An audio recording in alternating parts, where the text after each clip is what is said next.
Good morning, everyone. Let me continue with our discussion. So, in the last class, we discussed about convergence of an infinite series, and we saw that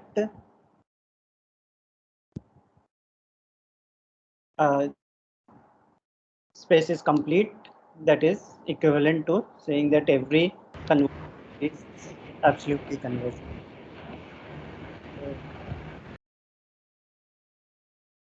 Today, let me first define what is known as Schroeder basis.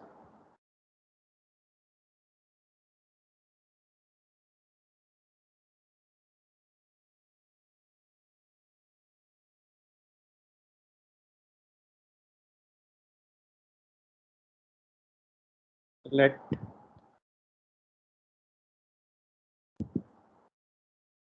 X be any non-linear space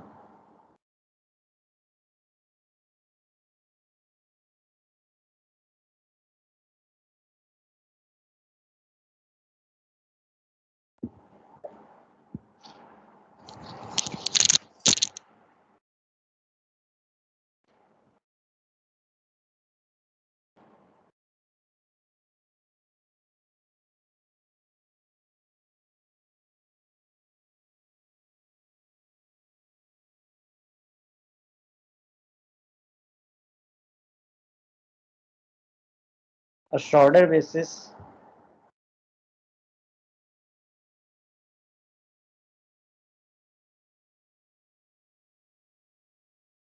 of X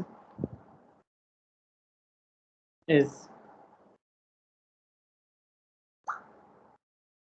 a countable subset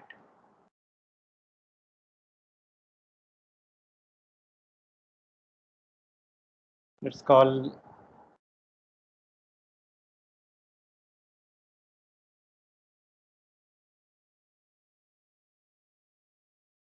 EI INN of X such that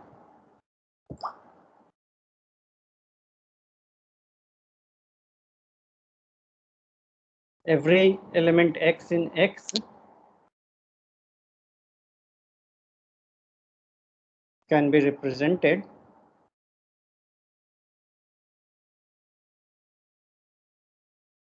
in the form X is equal to summation lambda I xi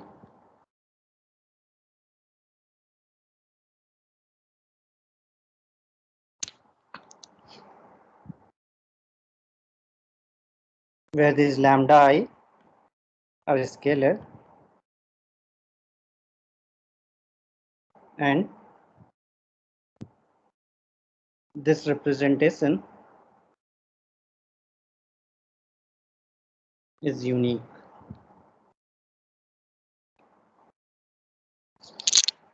Right, so it is somewhat similar to basis that we study in vector space.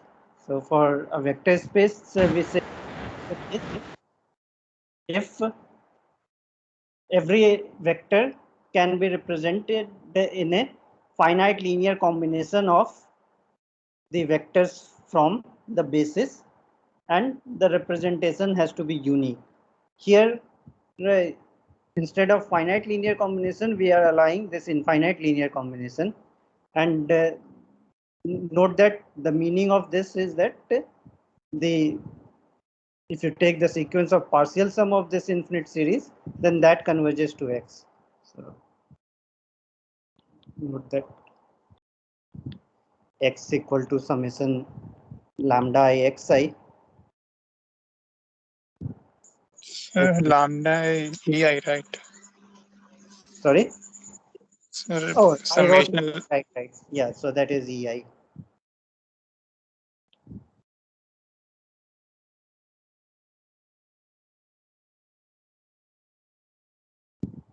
Thank you.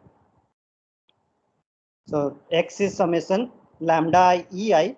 This means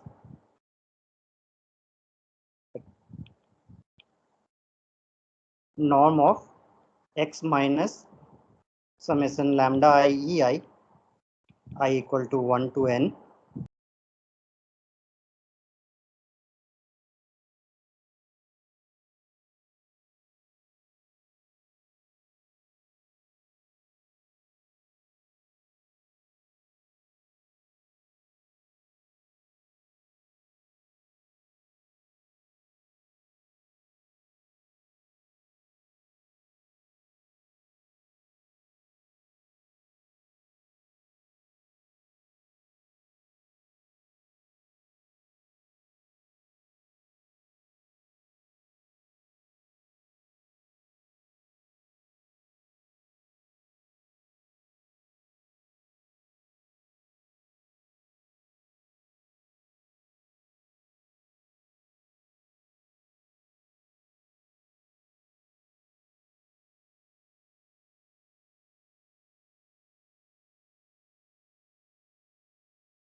yeah. So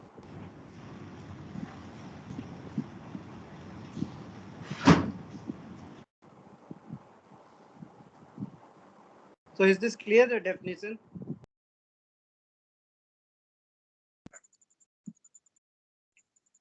So here we are taking countable set, so that means some vector space may not have a storeable basis.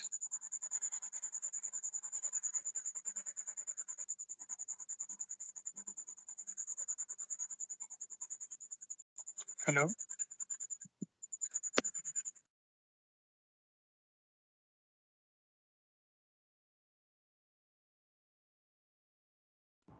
Hello.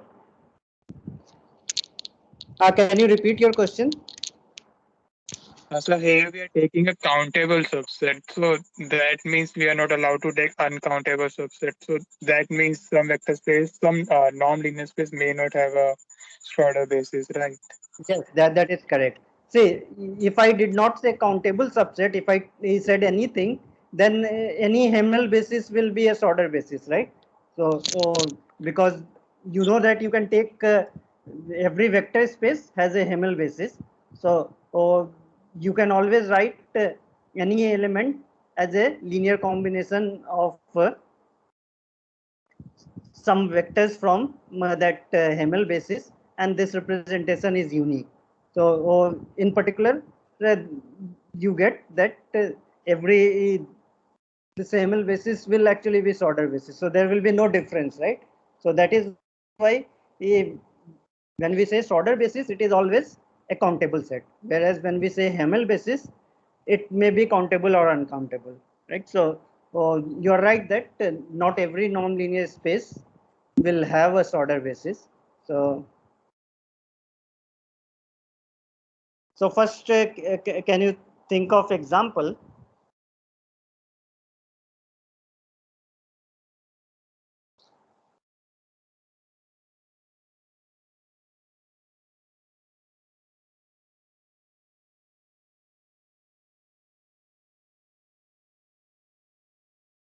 So let me see example. Infinity. Yes, can you say? Maybe L infinity, I guess. Okay, so let's look at x is equal to LP space, the sequence space LP, and let's take P to be greater than equal to 1 and less than infinity.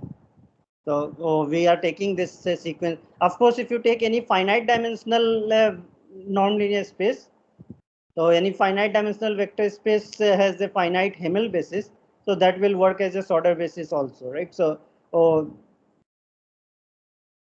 I mean, this is important only in the case of infinite dimensional. So, if I take x equal to LP space and P I am restricting to be less than infinity, bigger than equal to 1 but less than infinity, and let's look at uh, S is equal to EI, I belonging to N, where EI is the standard vector where the ith component is 1 and all the other components are 0.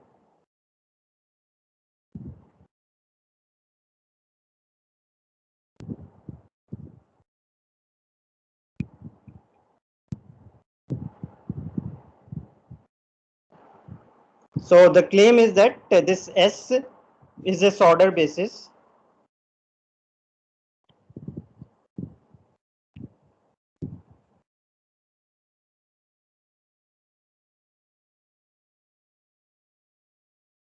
of LP. Or let me again write this. This is important that if P is less than infinity, then this is a Schroeder basis. So why is this true? So for this you have to show that every element in LP can be written as infinite linear combination of these EIs. So this is because if x is equal to x1, x2 dot dot dot belonging to LP, then I claim that x is equal to summation of xi ei I equal to 1 to infinity.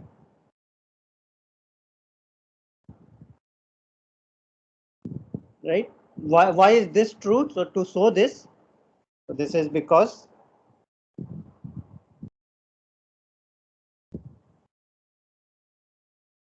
to show this, we have to show that x minus summation xi ei I equal to 1 to n. This norm, so norm is the norm in LP. This should go to 0 as n goes to infinity. But what is x minus summation xi ei? This is equal to the sequence whose first n terms are 0 and then n plus first term will be xn plus 1, xn plus 2 and so on.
Sorry, my connection dropped. So this is equal to this, and by the definition of the P norm, by definition of LP, this goes to 0 as n goes to infinity, as x belongs to LP.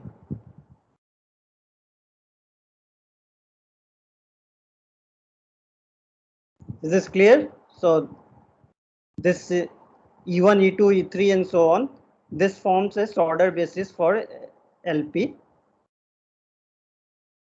I am saying that this is true for P greater than equal to 1 and but less than infinity. What happens for P equal to infinity?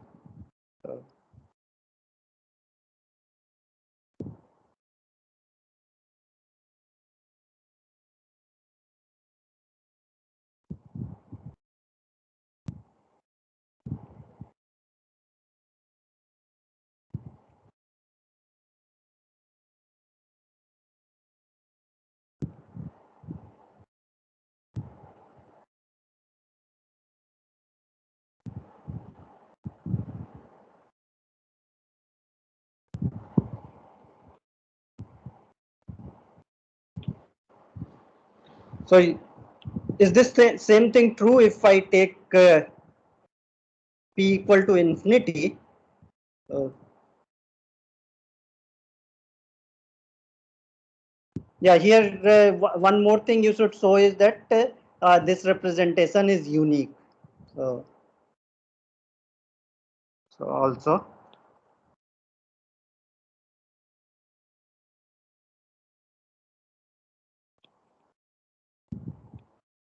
the representation is unique. So for that you have to show that suppose summation x can be written as summation xi ei and also as summation say yi ei, then xi must be equal to yi. So that is equivalent to saying that uh, xi minus yi is 0. So if so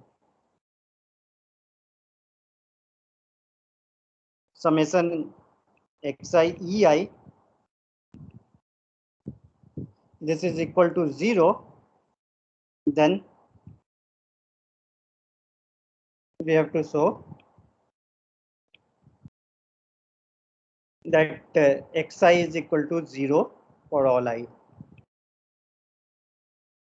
Right? If we show this, then we get uniqueness. So suppose summation xi ei is equal to 0, then how do we get xi is equal to 0?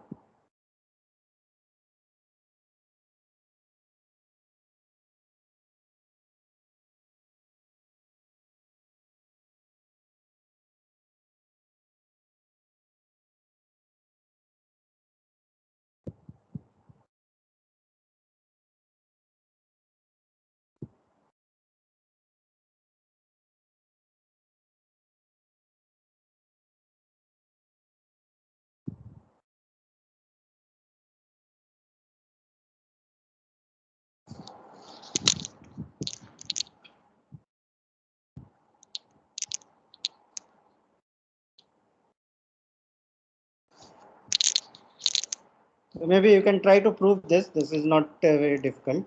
Then now I am asking about for L infinity. So suppose x is equal to x1, x2, so on, belongs to L infinity.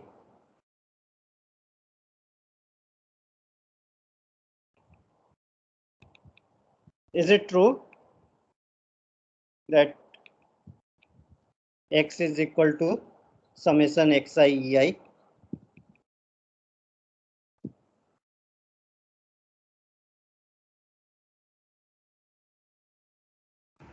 No, sir. If we take xi is equal to 1 in each component, then it won't be.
Sorry, again the connection was lost. So if x is the constant sequence 1, then if you look at x minus summation of ei, I equal to 1 to n, what is the infinity norm of this? What is this? This is the sequence where the first n terms will be 0, and then you have all the other terms are 1. But the L infinity norm of this is equal to 1. So therefore, this is x is not equal to summation ei.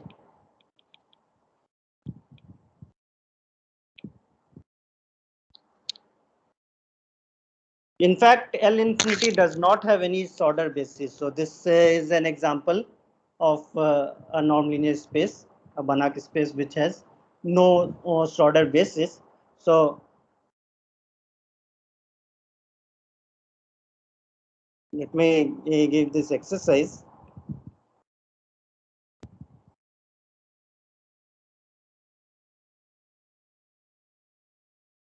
So if x has a Schroeder basis,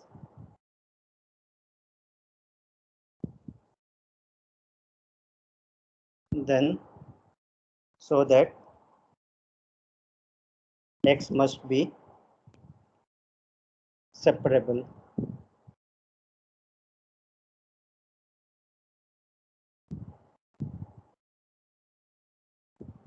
Do you know what is a separable space?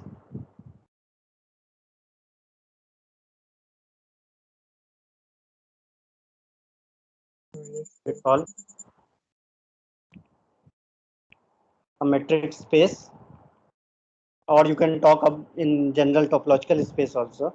So a metric space is separable if it has a countable dense subset.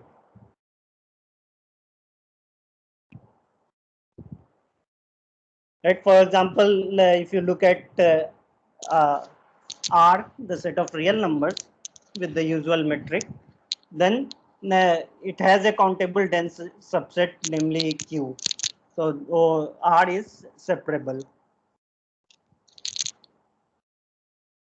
So we are saying that if we have a Schroeder basis, then the norm linear space must be separable. So for this, you have to find a countable dense subset for that, right? So or recall that Schroeder basis means that you have this countable set, E1, E2, and so on. And then from this, how do you get a countable dense subset? Okay, can anyone tell what is the idea?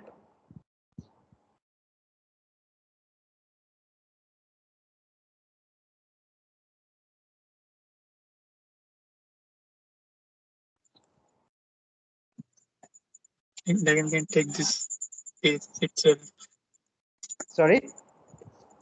We can take this Schroeder basis itself. We work as the.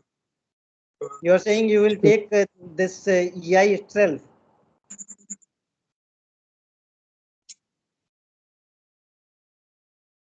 That will not give you a dense subset, right? Yes. So what you have to do is from this you have to construct a countable dense subset, right? So what you do is you look at the finite linear combination of these EIs where the scalars are coming from, say, a rational number, right? So if the field is of real number, then you look at summation lambda I ei I equal to 1 to some n, right? Finite linear combination where lambda I belongs to Q. If it is the field of complex number, then you can take lambda I belonging to Q cross Q, right? So basically you take a countable dense subset of the field, and then you take finite linear combination where the scalars are coming from the that countable dense subset of the scalars field. So then, first of all, that will give you a countable set, right? Because for every n, you are taking the only union of, you are taking summation of lambda I ei, I equal to 1 to n, and lambda I are from this rational number. So you get only a countable number of points, and then you take the union over all n. So countable union of countable set is countable. So you will get a countable set. And then you have to see that it is dense. So that again, by using this order basis, you know that any x can be written as this infinite linear combination where these lambda i's are from scalar. Now, if these lambda i's are real numbers, then you know that you can find the rational number which are arbitrarily close to this real number, and using that you will be able to get that x will be limit of uh, vectors in that countable set that we constructed. So I'm leaving the details, you can write, but I have explained how it can be done. So if it has a order basis, then this must be separable. So therefore, if there is any space which is not separable, then it cannot have a order basis. So hence, if x is not separable, then it cannot have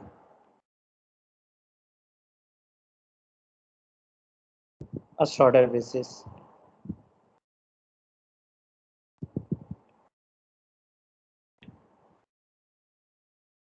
I mean, you might think whether the converse is true, that if we have a non-linear space which is separable, then is it true that it will have a shorter basis? So that is not true. So an example was given by Enflo. So he gave an example of a separable Banach space which does not have a shorter basis. But that is not an easy example. So we will not see that, but this is an easy thing, that if it has order basis, then it has to be separable, and using this you can uh, show some example which does not have order basis. So let's look at this problem. So, maybe let me write this as proposition. This L infinity is not separable. So how do we say so that this is space L infinity does not have a countable dense subset?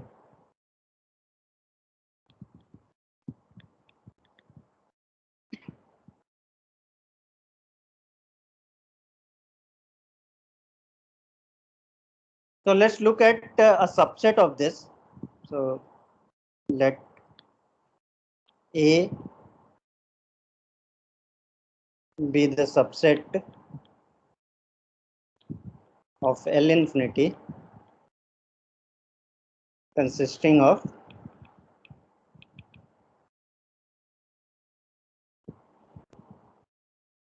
all sequences of 0 and 1. Right? So that is A is equal to x1, x2, and so on,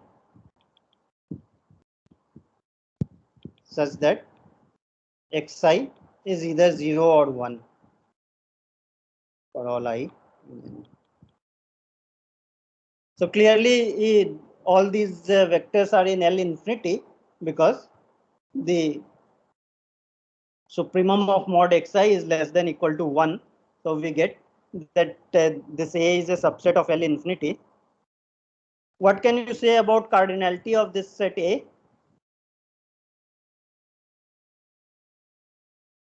Is it countable or uncountable? Uncountable. Uncountable, right? So This you must have seen. So note that A is an uncountable set.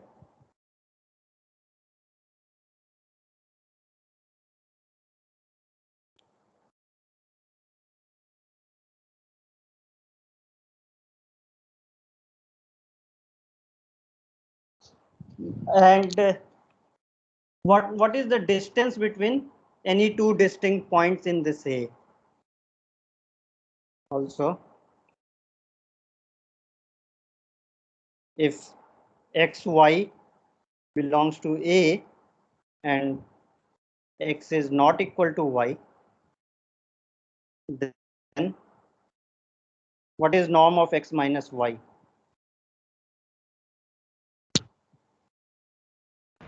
One. It is equal to 1, right? One. Because this means that at some point, at some stage, xi is not equal to yi, then that will mean that one of them is 0 and another is 1, right? Both cannot be 0 and both cannot be 1 at all stage. So we have that xi not equal to yi means that mod xi minus yi is equal to 1, and of course the difference cannot be bigger than 1. So we have this norm of so this is the distance between x and y in the infinity norm. So norm x minus y is equal to 1. So therefore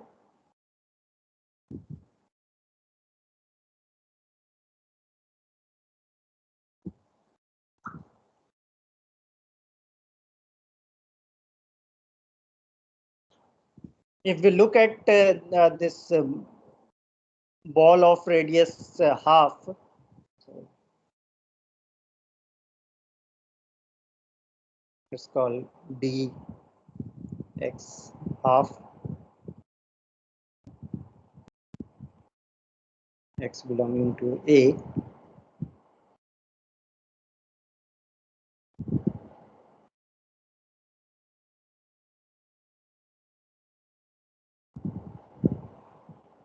So this is a collection of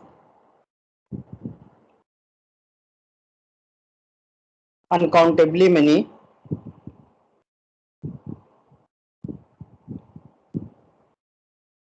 disjoint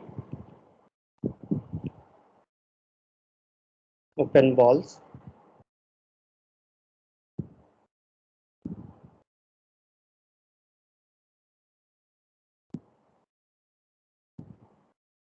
right, because the distance between any 2 points is 1, so therefore dx half and dy half for the intersection will be empty. So there cannot be anything which lies in both of these. So and this collection is uncountable, and this will imply that it cannot have so this implies that L infinity cannot have a countable dense subset.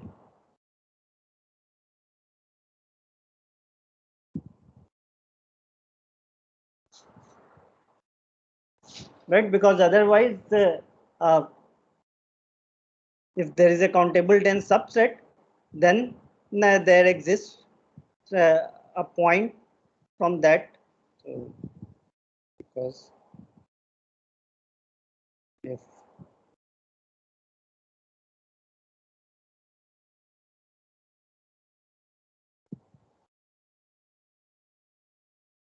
let's call B is a countable dense subset, then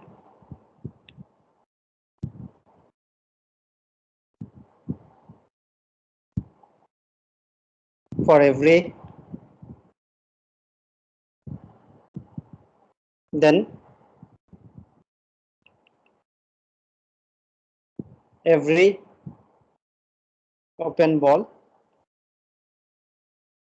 dx half x belonging to A must contain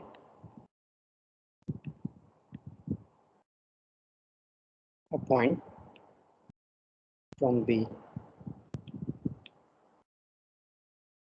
Right? If this is a dense subset, then given any open set, it must have a point from this. But we showed that this is a collection of uncountably many disjoint open balls. So, this cannot happen because otherwise this B will be uncountable. This implies B is uncountable.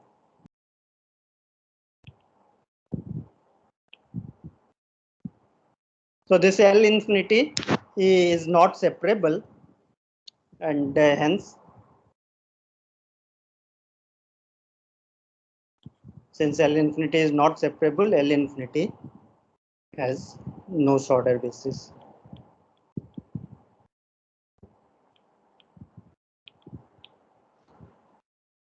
Is this clear?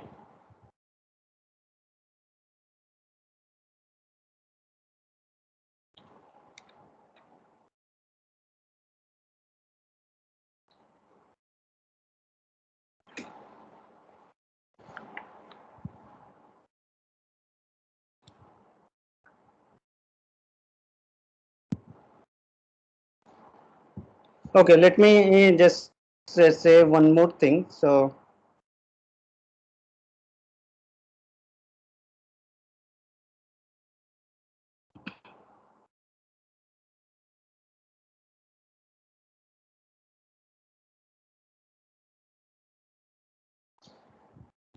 Sir, yes, sir, in the previous proof, when we constructed A, then we can say that A is a discrete metric space which is uncountable, so it won't be separable, and therefore L infinity cannot be separable.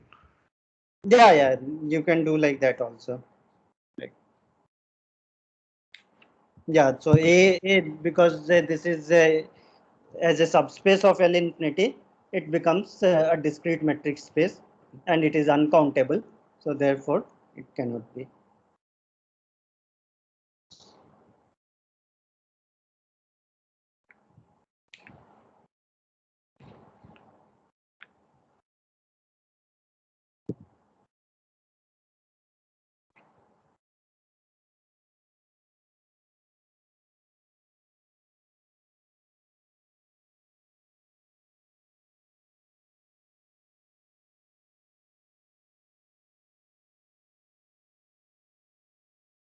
Okay.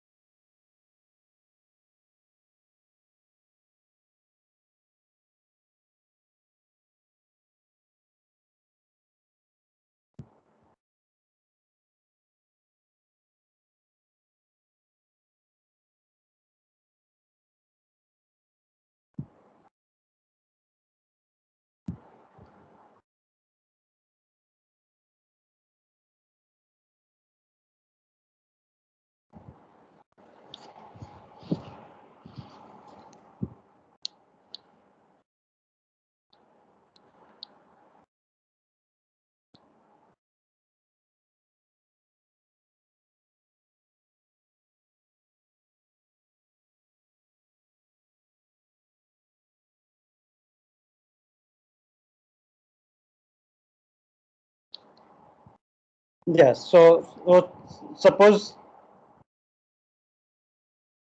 X is a Banach space.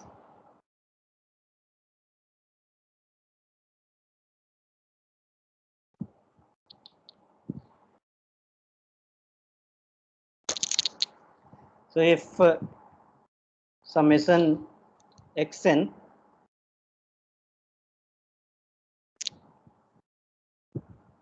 is absolutely convergent,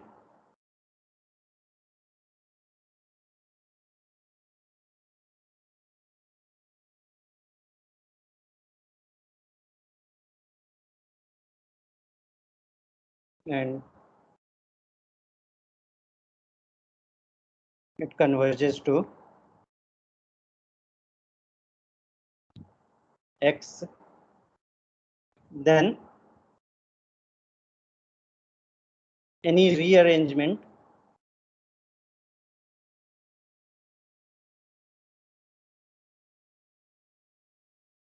also converges to X. That means if we have any permutation, say N1, N2, and so on is a permutation of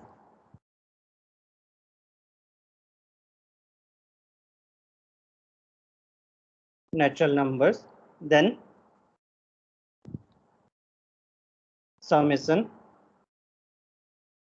X Ni I equal to 1 to infinity also converges to X. So for an absolutely convergent series, it doesn't matter whether you change the order of this sum, it will always converge to the same thing. So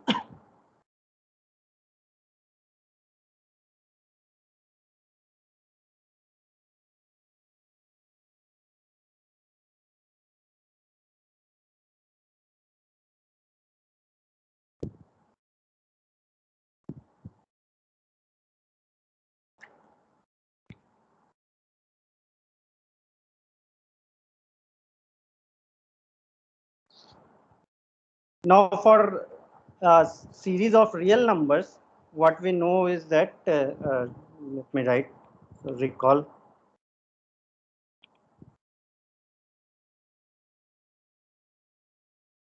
For a series of real numbers,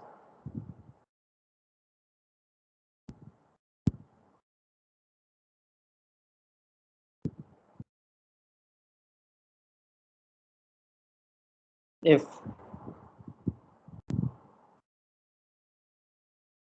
every rearrangement of the series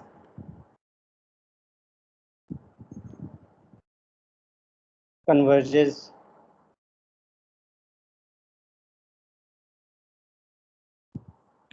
to the same limit, then the series must be absolutely convergent.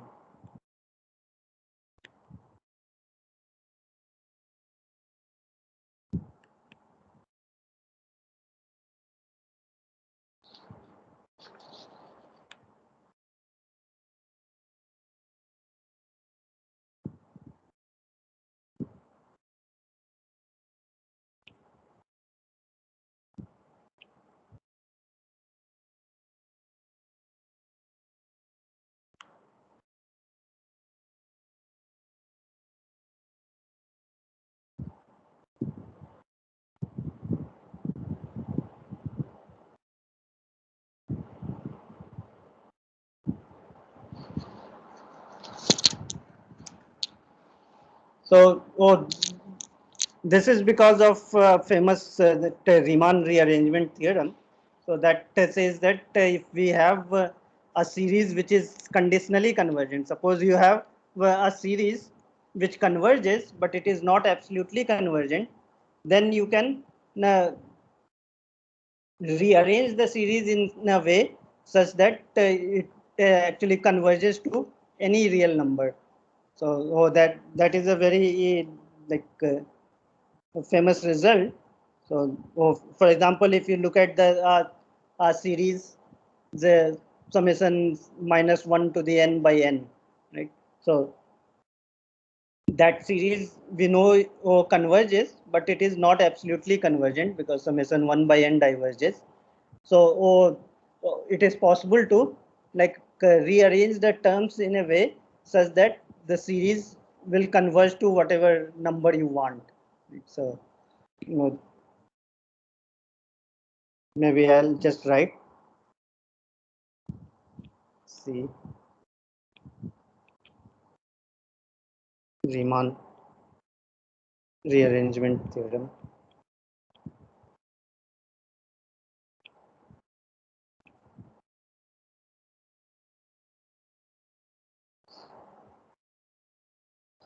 So is this same thing true for Banach space? In Banach space, we know that if it is absolutely convergent, then any rearrangement will converge to the same thing. But if every rearrangement of the series converges to the same limit, then does that imply that the series is absolutely convergent? This is question.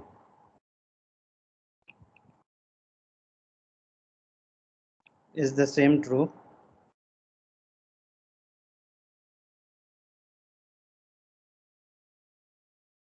for any Banach space?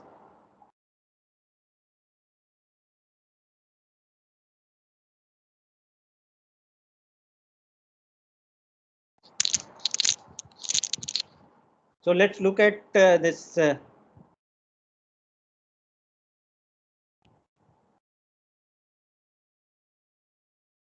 sequence space L2. So if we take x equal to L2,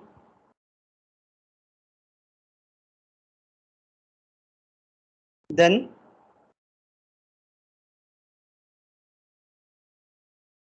any x in X,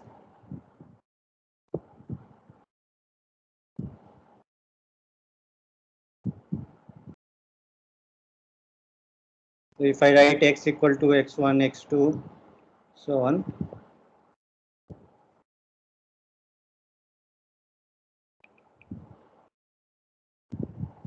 x is summation of xi ei, I equal to 1 to infinity. So this is what we saw for any LP space. This is true for p less than infinity. So Ox can be written as summation xi ei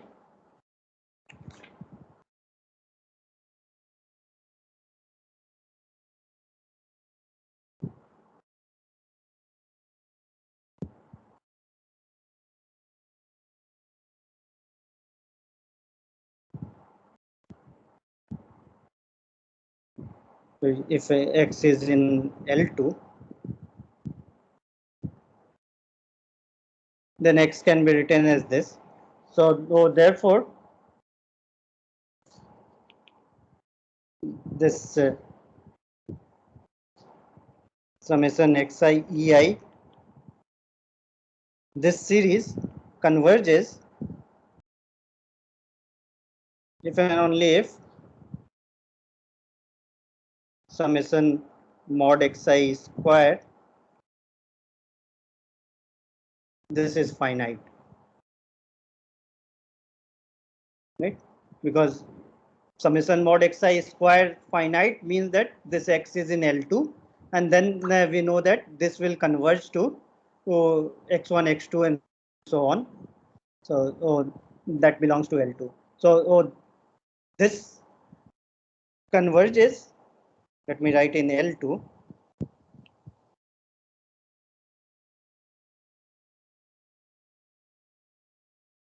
This is equivalent to that this sequence x1, x2, O dot dot.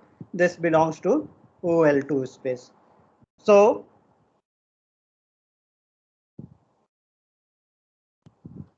if we look at suppose x psi equal to 1 by I, so therefore every rearrangement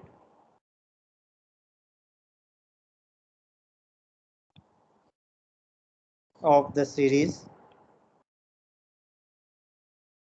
summation En by n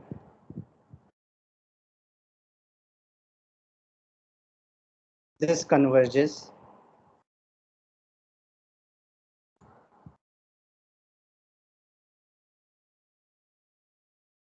in L2. In fact, we know this converges to the sequence 1/2, 1/3, and so on, belonging to L2. Right? Because the convergence is equivalent to the summation of 1 by n squared being finite, and we know that that is finite. So therefore, if I take any rearrangement of this, so that will converge.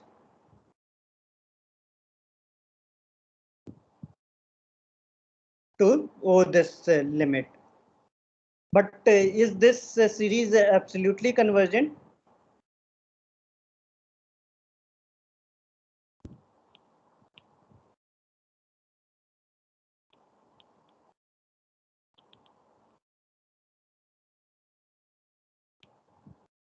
This is not absolutely convergent.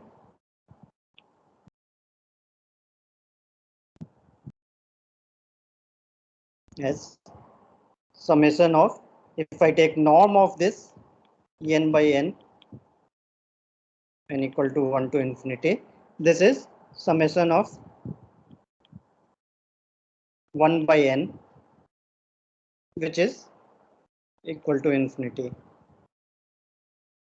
Right. So this gives an example where you have a series which is not absolutely convergent, but every rearrangement of the series converges to the same limit. So therefore, this is not true, that every rearrangement of the series converging to the same limit, that does not imply that the series is absolutely convergent. So this is different from what we see for real numbers or complex number series.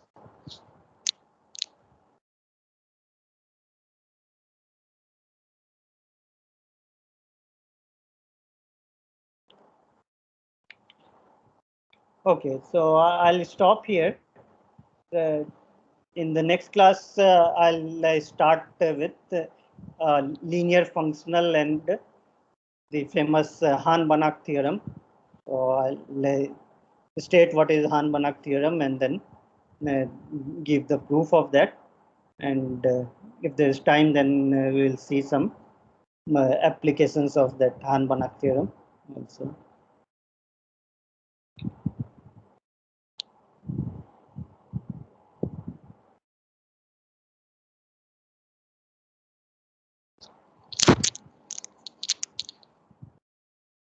Any question?